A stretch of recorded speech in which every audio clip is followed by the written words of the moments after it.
Hello students and welcome to our Sardar Vallabh भाई Patel English medium school. देखो हमने लास्ट वीडियो में the diversity of living things and there classification का first part देखा था। आज हम इस वीडियो में उसका सेकंड पार्ट देखेंगे। So let us start with me. Plants that bear flowers are called flowering plants. Plant जिनके फ्लावर्स होते हैं उन्हें हम फ्लावरिंग प्लांट्स कहते हैं। While the plants that never bear flowers called non flowering plants. While यानी कि प्लांट्स जिनके फ्लावर्स नहीं होते हैं उन्हें हम नॉन फ्लावरिंग प्लांट्स कहते हैं। And non flowering plants may not have organs like roots, stems and leaves.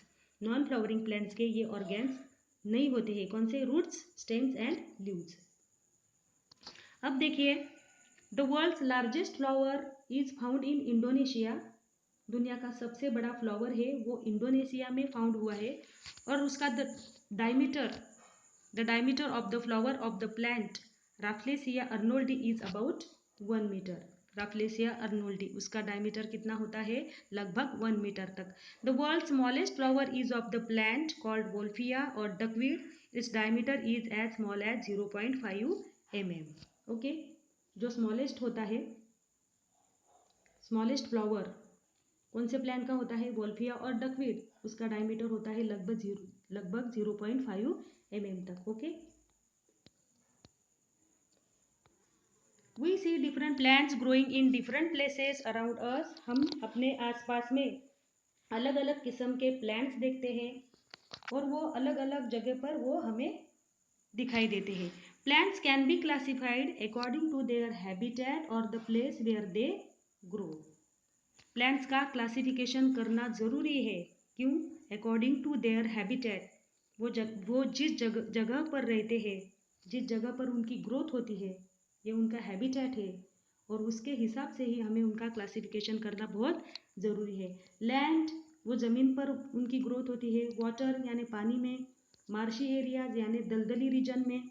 Desserts यानी रेगिस्तानी एरियाज में। And even a big tree are the various habitats of plants. Habitats यानी उनका अधिवास, उनके हिसाब से हमें उनका क्लासिफिकेशन करना ज़रूरी है।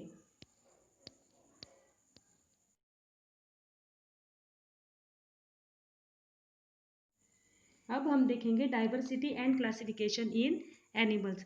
Different animals have developed different shapes to survive in the environment. अलग अलग एनिमल्स होते हैं, उनके अपना अलग अलग शेप होता है because they need to survive in the environment. Environment में जीवित रहने के लिए उनके अपने बॉडी शेप भी अलग अलग होते हैं। There is a great variety in the body structure of animals to.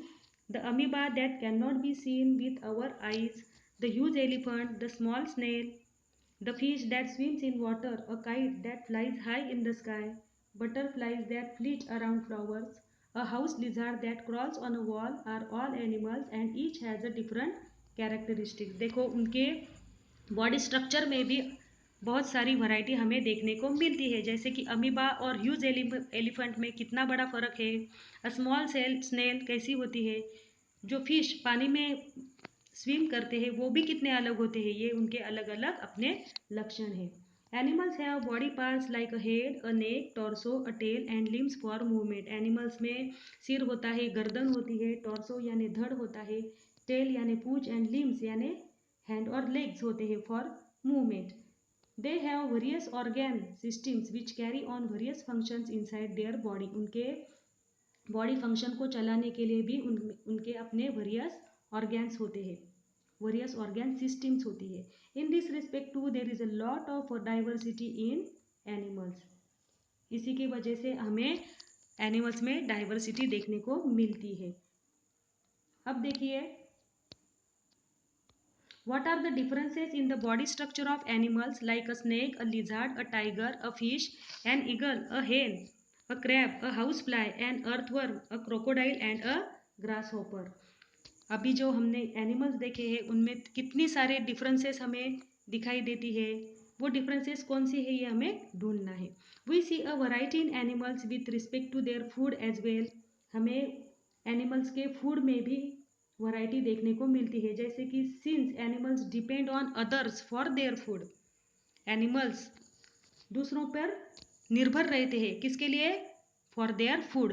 They are found in places where food is available. उनका फूड जहाँ पर अवेलेबल होता है उसी एरिया में ये एनिमल्स फाउंड होते हैं, यानी कि हमें उसी एरिया में दिखाई देने को मिलते हैं। Different animals have different methods of obtaining and eating food. अलग अलग एनिमल्स का अपने एक अलग ही तरीका होता है फूड को एक्वायर करने का और फूड को ईट करने का। This too leads to differences in their body structure. और उसी के मुताबिक ही उनके बॉडी स्ट्रक्चर में डिफरेंसेस देखने को मिलती है। जैसे कि देखो डाइवर्सिटी इन एनिमल्स फिगर 3.6 में देखिए, ये किस अलग अलग जगहों पर हमें दिखाई दे रहे हैं। जैसे कि कोई पानी में है, कोई लैंड में है, लैंड पर है।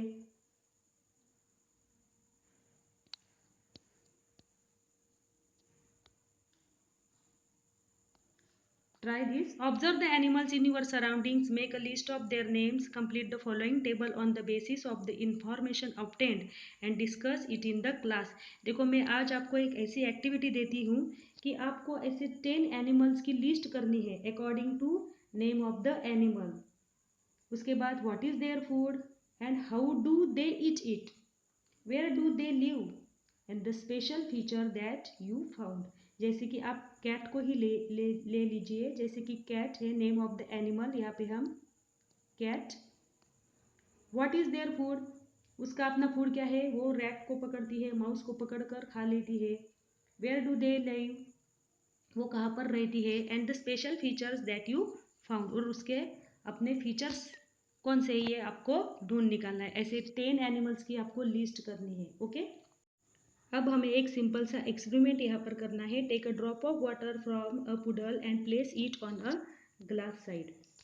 पुडल यानी जब भी रेन होती है तब रेन का वाटर होता है वो लैंड के कुछ हिस्से में जम जाता है, उसे हम पुडल कहते हैं।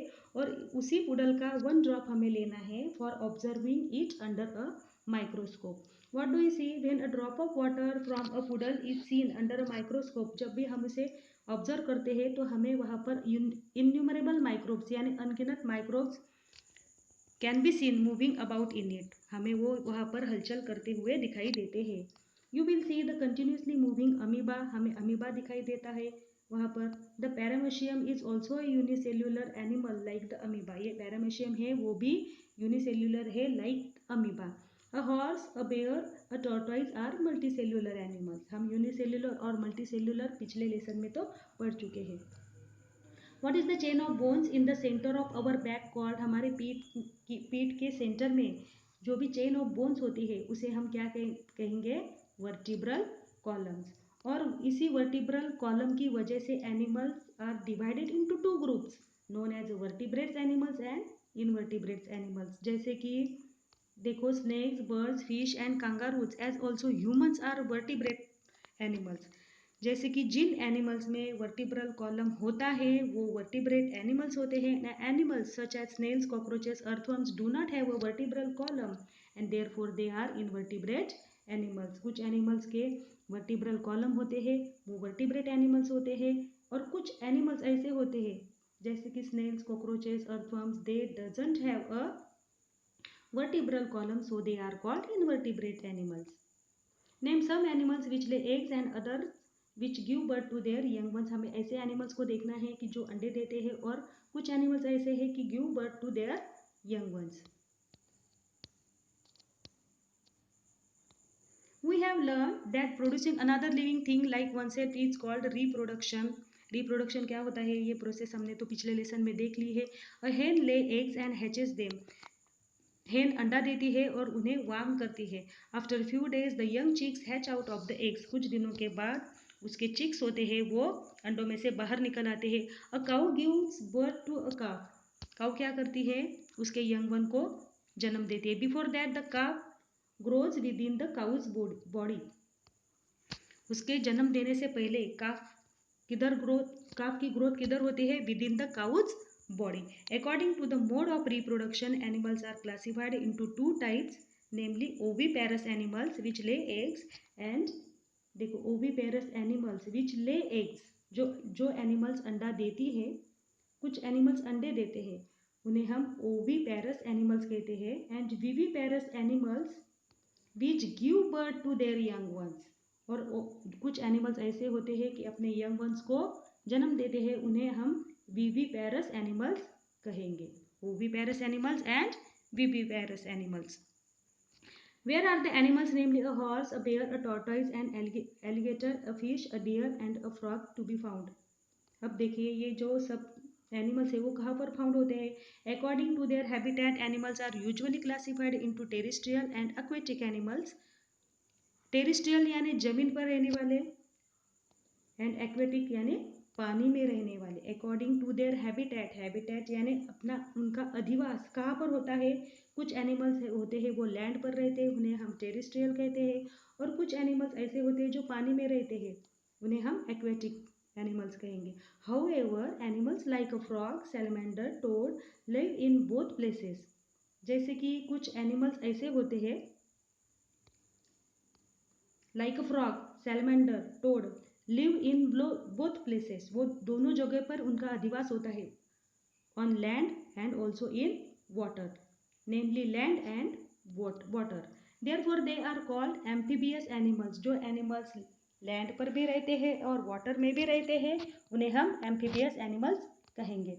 A kite, an eagle, a crow, a butterfly, a honey be all fly in the air. कुछ लेकिन ऐसे एनिमल्स होते हैं कि वो हवा में संचार करते हैं, हवा में वो रहते हैं. दो they live in different places. अगर वो अलग अलग जगहों पर भी रहते हो तो वो हवा में उनका फ्लाइंग होता है. This animals are said to have an aerial mode of life. ऐसे एनिमल्स को हम खेचर कहते हैं, जो हवा में भी रहते हैं और different places on the land.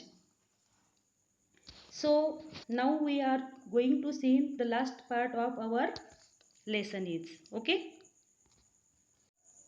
अब हम देखेंगे the last part of our lesson is always remember. In the living world a lot of diversity is seen both in animals and plants. Every plant and animal is unique. We should all make efforts to conserve this diversity in the living world. हमें हमेशा याद रखना है कि हमें इस diversity को हमेशा जतन करना है. किसकी?